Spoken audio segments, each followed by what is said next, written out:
Hello 10th student. இந்த விட நம்ம எதை பற்றி பார்க்க போகிறோம்னா 10th சோசியல் சயின்ஸில் இங்கிலீஷ் மீடியத்துக்கு வந்து பார்த்தோன்னா சோசியலில் எப்படி சென்டர் மார்க்ஸ் ஸ்கோர் பண்ணுன்ற வீடியோ தான். ஃபஸ்ட்டு வந்து பார்த்தோன்னா உங்களுக்கு 2 மார்க்ஸ் டிஸ்பிளே ஆகும். ஹிஸ்ட்ரி, ஜாகிரபி, சிவிக்ஸ், எக்கனாமிக்ஸ் இதில் இருக்கிற எல்லா 2 மார்க்ஸை வந்து பார்த்தோன்னா கண்டிப்பாக எதையும் ஸ்கிப் பண்ணாமல் படிச்சிங்க.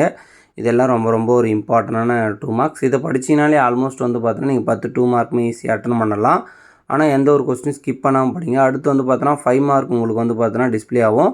இந்த 5 mark history, geography, civics, economics இதில் இருக்கிற 5 மார்க்ஸ் 8 மார்க்லேயும் கேட்க வாய்ப்பு இருக்குது. ஸோ எல்லா கொஸ்டினும் நல்லா தரவு படிச்சிங்க. அப்புறம் வந்து பார்த்தோன்னா இந்த டிஃப்ரென்ஸ் பிட்வீன் கேட்பாங்க பார்த்தீங்களா, அந்த 5 மார்க்ஸும் வந்து பார்த்தோன்னா இதில் கேட்க வாய்ப்பு இருக்குது. அப்புறம் கிவன் ரீசன், அப்புறம் வந்து பார்த்தோன்னா கேப்ஷன் கொஸ்டின், அப்புறம் டைம் லைன்ஸு இதில் இருக்கிறது எல்லாத்தையும் நல்லா தரவு படித்து வச்சுங்க. இதெல்லாம் ரொம்ப ரொம்ப இம்பார்ட்டன்ட். அடுத்தபடியாக வந்து பார்த்தோன்னா வேர்ல்டு மேப்பில் கேட்குற எல்லாத்தையுமே வந்து பார்த்தோன்னா டீட்டெயிலாக கொடுத்துருக்கேன். இது எல்லாமே வந்து பார்த்தோன்னா செக் பண்ணிக்கங்க. இதில் இருக்கிற எந்த ஒரு கொஸ்டின் மட்டும் ஸ்கிப் பண்ணிடாதீங்க. இல்லை ரொம்ப ரொம்ப இம்பார்ட்டன்ட். இதில் ஒரு 2 கொஸ்டின் 3 கொஸ்டின் படிச்சுட்டு அப்புறம் வரலன்னு சொல்லக்கூடாது. எல்லாத்தையும் படித்தா தான் வந்து எல்லாமே வரும். ஸோ இதில் இருக்கிறது எல்லாத்தையும் படிச்சிங்க. அப்புறம் தமிழ்நாடு மேப்பில் கொடுத்துருக்கோம், அது வந்து டீட்டெயிலாக செக் பண்ணிக்கங்க. ஸோ இது நல்லா தரவு படிச்சுட்டு போனால் கண்டிப்பாக நீங்கள் சோசியல் நல்ல மார்க்ஸ் ஸ்கோர் பண்ணலாம். தேங்க்யூ.